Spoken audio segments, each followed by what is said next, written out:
사도행전 9장은 아주 유명한 스토리. 바울. 그런데 사실은 성경을 읽으면 사울이죠. 사울과 바울, 이 왜 한 사람을 두 가지 이름으로 부르는지에 대해서도 여러분 다 알고 계시죠? 사울이 바울 됐다, 이렇게 알고 계신 분들이 많은데, 야곱이 이스라엘 되고, 사레가 사라 되고, 이름이 막 바뀌는 거, 시몬이 베드로가 되고, 성경에 많이 나오니까요. 근데 사울과 바울은 회심하고 이름이 바뀌거나 그런 것은 아닙니다. 같은 사람인데, 예를 들면 우리가 한국에서 살 때는 김동력, 미국 와서는 동력킴, 이런 것처럼 히브리식 또 헬라식 부르는 이름이 달라서 우리가 알고 있는 그 바울 사도는 사울이라고도 불리는데, 오늘 본문은 사울, 사도행전 9장에는 그렇게 기록되어져 있습니다. 사울이 회심한 사건, 너무 유명한 본문이죠. 다메섹으로 가다가 갑자기 밝은 빛이 나타나서 시력을 잃어버리는 사건 기억하시죠? 그래서 우리가 사도행전을 보면 어떤 때 보면 우리가 예수님을 믿는 건지 바울을 믿는 건지 헷갈릴 정도로, 바울은 그 초대교회뿐만 아니라 오늘 우리 교회 신앙생활에도 바울과 그의 생애와 그가 말한 모든 것들은 엄청난 영향력이 있습니다. 신약 성경의 반 이상이 바울 서신들이니까요. 그리고 그렇게 바울이 하나님 앞에 귀히 쓰임 받게 되는 바울 인생의 터닝 포인트가 기록되어져 있는 것이 사도행전 9장인데, 사실은 조금 학문적이거나 깊게 들여다보면 조금 이견들도 있습니다. 왜냐하면 사도행전 9장뿐만 아니라 사도행전 22장과 26장 그의 설교를 통해서도 본인이 회심한 사건에 대해서 다루고 있는데 내용이 조금씩 다르기 때문에, 그리고 무엇보다 가장 큰 퀘스천은 이것을 우리는 사도 바울의 회심 사건이라고 부릅니다. 회심은 영어로 conversion, 완전히 새로운 사람으로 바뀌는 것이 회심이잖아요. 근데 최근에 미국이나 독일이나 바울을 많이 연구한 바울 학자들에겐 이것은 비슷한 이야기인 것 같지만, 바울의 컨버전, 회심 사건이라기보다는 오히려 부르심, 바울의 콜링에 대한 사건으로 이해하는 것이 맞지 않는가. 그래서 사도행전 9장뿐만 아니라 22장, 26장에 이 회심 사건, 우리가 부르는 회심이라 부르는 이 사건을 조금 더 비슷하거나 다른 관점에서 다루고 있는 이야기들을 골고루 바라봐야 된다, 이런 시각도 있고 지적도 있습니다. 그런데 오늘 제가 말씀드리고 싶은 것은, 오늘 이 본문을, 오늘 이 Back to School Sunday 우리 자녀들을 축복하면서 읽고 싶었던 이유는 오늘 설교 제목입니다.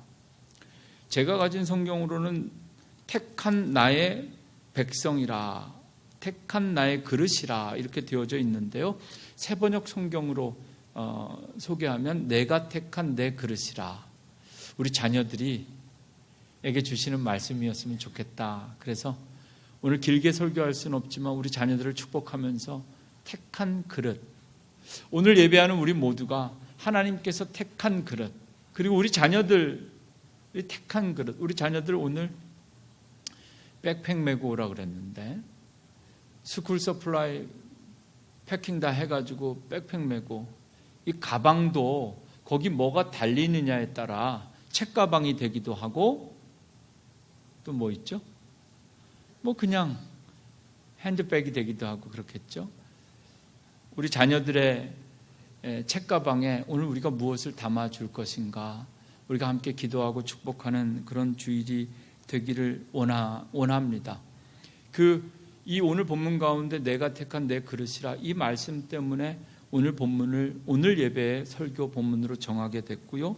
또 하나 이것과 함께 또 기억하고 싶은 것은, 지난 주일 말씀과 함께 이번 주일 말씀을 보충하기 위해서 이 말씀을 전사님 설교 이미 하셨지만 제가 스킵할 수가 없었습니다. 무슨 얘기냐면요, 다메섹 도성으로 가는 길에 호련히 하늘로부터 내리는 빛이 있었고, 지금부터 제가 아주 간략하고 조금 빠른 속도로 사도행전 9장을 요약하겠습니다. 스데반이 죽던 그 자리에 사울이 있었습니다. 그리고 제사장들에게 끊임없이 내가 예수 믿는 사람들 잡아서 가두겠다, 공문을 받아서 어프로브를 받아서 지금 사울은 다메섹으로 가고 있었습니다. 다메섹으로 가는 길에서 호련히 하늘로부터 내리는 빛이 있었고, 빛만 있었던 것이 아니라 소리가 있었습니다. 그 하늘로부터 내린 빛 때문에 아마 너무 큰, 이 앞쪽에 있으면 조명을 바라보고 이렇게 성도들 보면 얼굴이 안 보이는데요, 마치 사울은 그랬던 것 같습니다. 하늘에서 내려온 그 광채 때문에 시력을 잃었습니다. 그런데 이 빛만 있었던 것이 아니라 하늘에서 들리는 소리가 있었습니다. 사울아, 사울아, 내가 어찌하여 나를 박해하느냐? 주여 누구시니까? 사울이 묻습니다. 나는 내가 박해하는 예수라. 이런 대화가 오갔습니다. 이때 바울은 시력을 잃었습니다. 놀라운 것은요, 눈이 닫히면 귀가 열립니다. 눈이 닫히면 귀가 열립니다. 여러분, 오늘 본문 속에서 첫 번째 제가 새삼 깨달은 교훈, 눈이 닫히면 귀가 열립니다. 눈 뜨고 기도하는 사람들 많습니다. 요즘 새번역으로 사도신경 고백하려면 눈 뜨고 해야지, 눈 감고 잘난 척하다가 저도 많이 틀리거든요. 그리고 뭐 미국이나 이런 교회들 보면 눈 뜨고 기도 많이 하고 눈 뜨고 다 하죠. 눈 뜨고 기도해도 됩니다. 기억해야 될 것은 눈 감을 때, 눈 뜨고 볼 때 보지 못하고 눈 뜨고 살 때 듣지 못하던 이야기가 눈 감으면 들린다는 사실. 여러분, 때로는 하나님께서 우리에게 시련 주실 때, 그때 우리는 지금까지 듣지 못했던 것을 듣게 되는 그런 기회가 된다는 거죠. 바울은 눈이 닫히면서 듣지 못했던 음성을 들었습니다. 사울아, 사울아, 너는 왜 나를 박해하느냐?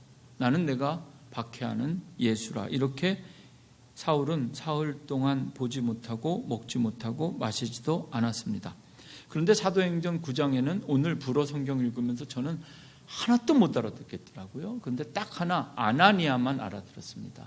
야, 한국말로 읽으나 영어로 읽으나 불어로 읽으나 아나니아는 아나니아구나. 할렐루야.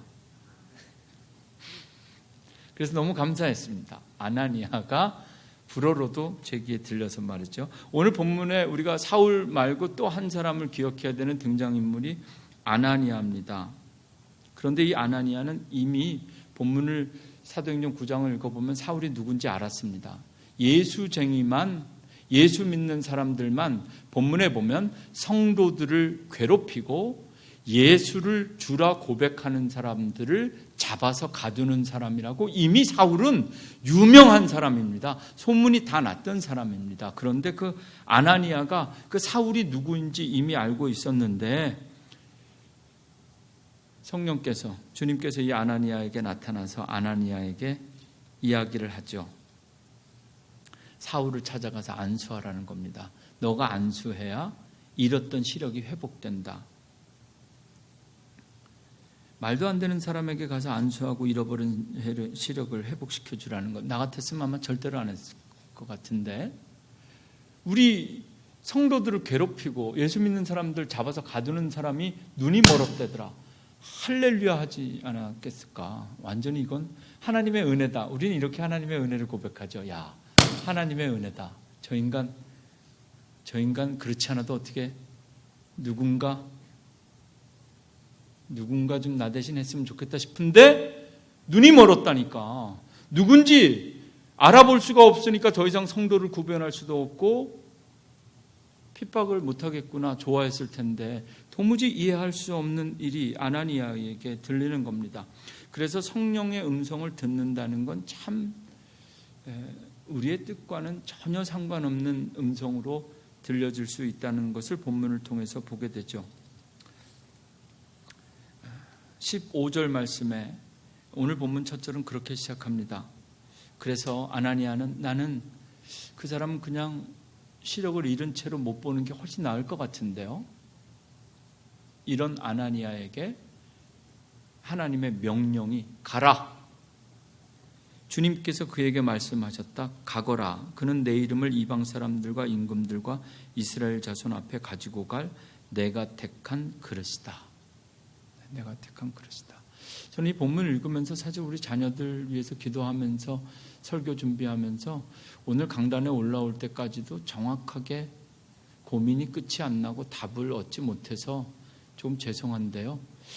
주님께서 이 사울을 내가 택한 그릇이다 이렇게 말씀하시면서 그 그릇에 주님께서 담고 싶었던 것은 무엇일까 하는 생각을 계속 해봤는데 대략 추측은 되지만 정말 주님의 뜻은 다 이해할 수 없으니까 궁금하더라고요. 정말 그 사울을 택한 그릇으로 하시고 거기다가 하나님께서 담기 원하셨던 것은 무엇인가? 오늘 본문 말씀이 좀 많은데요. 다른 거 다 생략하고 15절 말씀만 전하면서 곧바로 요약을 해야 될 것 같아요. 잠깐 오늘 본문에 대한 이해와 줄거리를 여기서 멈추고 이 시간 저와 함께 지난주 말씀으로 잠시 돌아가시면 좋겠습니다. 지난주에 칭찬받는 7사람, 우리가 7집사라고 부르는데 집사라기보다는 선교사가 맞다. 스데반이나 빌립이나 구제하다 돌에 맞아 죽은 사람이 아니라 전도하다 죽었는데 왜 우리는 그들을 집사라고 부르는가? 성경 원어로 보나 뭐로 보나 그건 잘못된 해석이라고 말씀드렸습니다. 성경에서 한 구절 그렇게 번역된 것이 있지만 아마 다음 새 번역 성경에는 바뀔 것이라는 말씀도 드렸는데요. 그것이 중요한 것이 아니라 7집사든 7사람이든 사람을 선택할 때 우리 교회도 기도하자 하고 제가 말씀드린 게 뭐죠? 교회의 일꾼들은 누가 돼야 되는지 지난주에 말씀드렸잖아요. 첫째, 성령과 지혜가 충만한 사람. 아멘. 성령과 지혜가 충만하다고 다 됩니까? 아니라고 말씀드렸죠. 성령과 지혜가 충만해도 칭찬받는 사람들이 일꾼이 되는 거다 말씀드렸습니다. 칭찬받는다고 다 됩니까? 성령과 지혜가 충만하고 칭찬만 받아도 안 된다. 성령과 지혜가 충만하고 칭찬받고 그리고 사도들의 권위를 인정할 수 있고 사도들의 기도와 안수로 세워지는 사람이 교회의 일꾼이다 이렇게 말씀을 드렸는데 오늘 사울을 읽으면서 이 말씀이 탁 막히는 겁니다.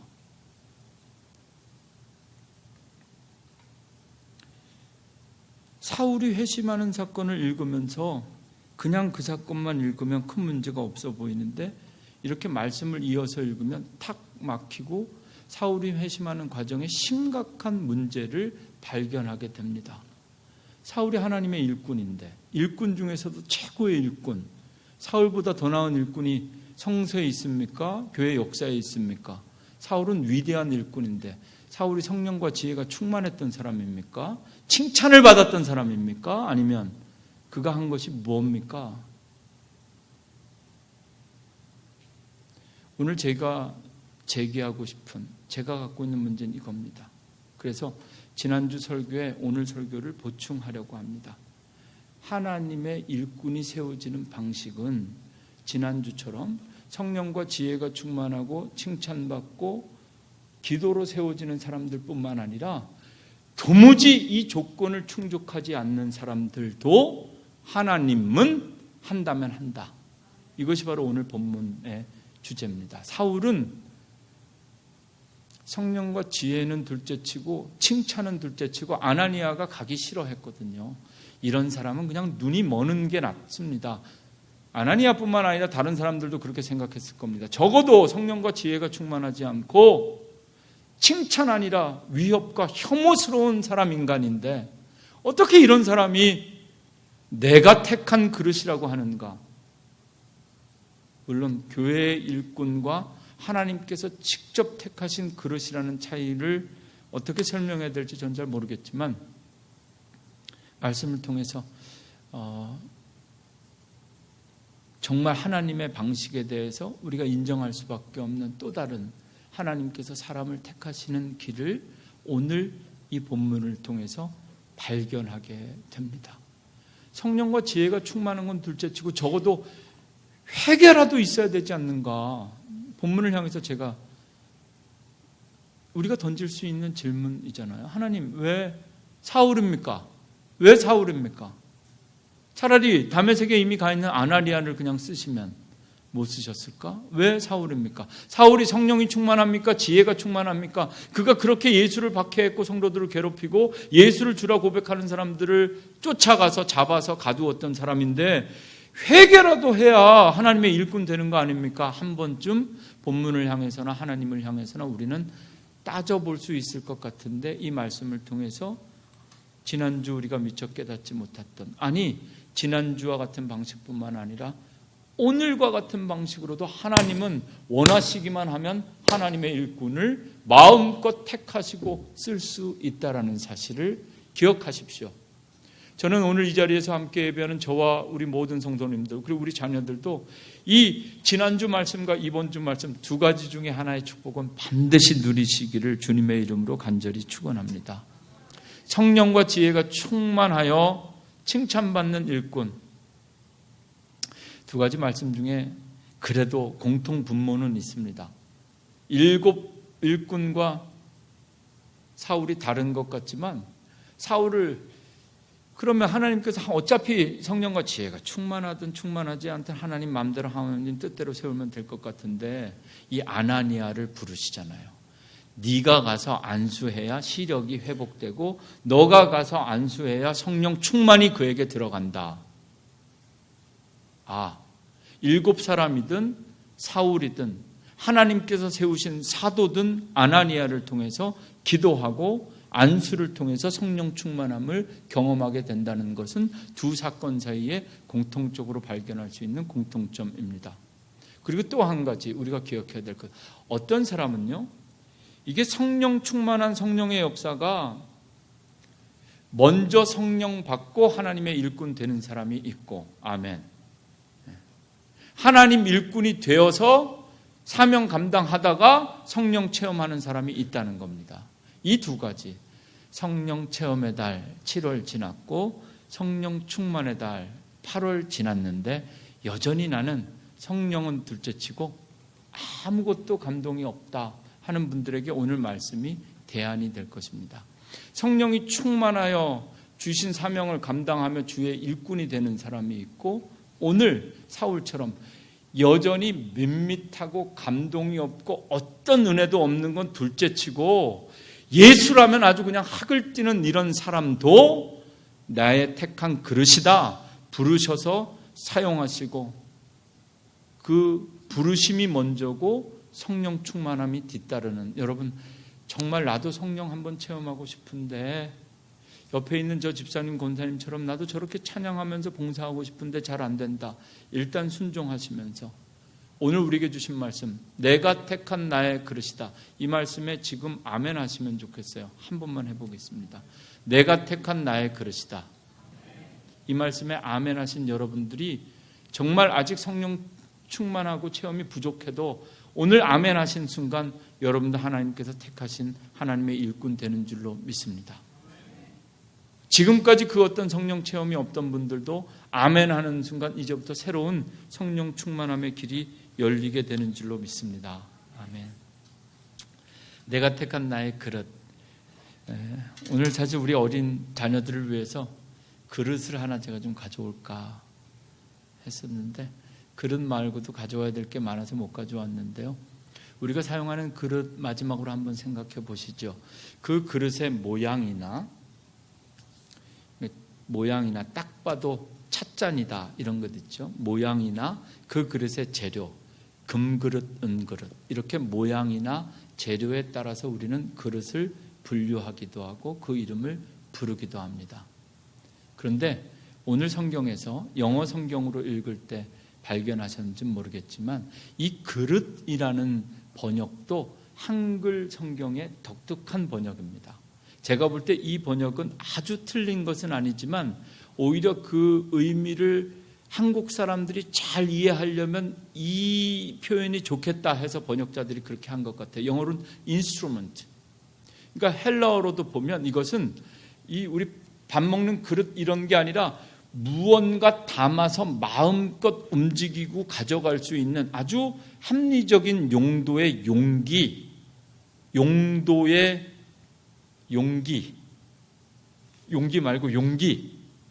용기라는 의미로 번역이 된 겁니다.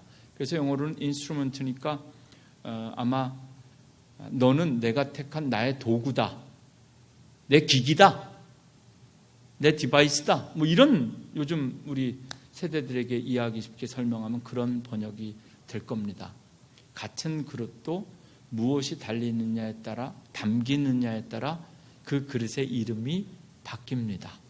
재료와 모양뿐만이 아니라 오늘 이 본문에서 주님께서 바울에게 이야기한 너는 내가 택한 나의 그릇이다라는 이야기는 모양과 재질을 이야기하는 것이 아니라 거기에 담는 것이 무엇인가. 그래서 한 주 동안 정말 주님께서는 이 바울이라는 그릇에 주님께서 담기 원하셨던 것은 무엇인가. 말씀을 읽어보면 이방인의 사도로서의 선교적인 사명도 담기 원하셨지만 내 이름을 전하기 위한 나의 택한 그릇이다. 15절에 이런 표현이 있지만 이어서 몇 절 더 읽어보면 내 이름을 위하여 받아야 된 고난을 담기 위한 그릇이기도 하였습니다.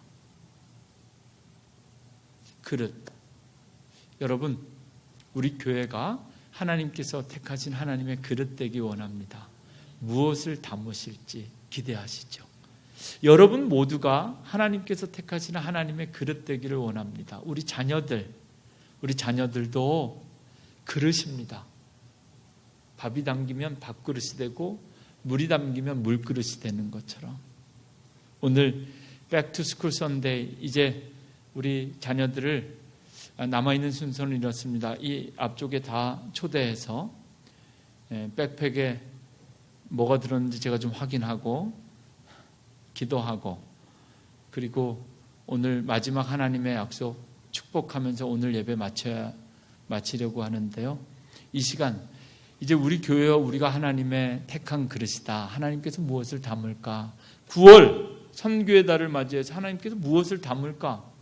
여러분 담는 거에 따라 우리 존재가 바뀌게 됩니다. 우리 이름이 바뀌게 됩니다.